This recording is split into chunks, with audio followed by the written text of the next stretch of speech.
How to automatically scroll on TikTok. Hey everyone, welcome back to the channel.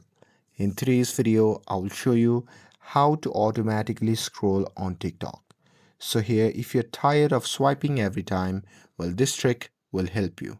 So now, without further ado, let's get started. So first thing first, open the TikTok app on your phone and make sure that you're logged into your account.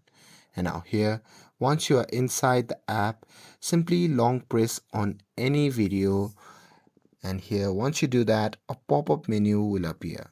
From that menu, simply swipe left, and there you can see the option labeled as auto scroll. So simply tap on it.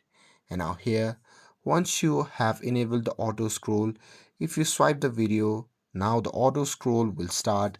So here, once the auto scroll has started, the video will swipe up automatically after the first video has ended. And that's it. That's how you can automatically scroll on TikTok.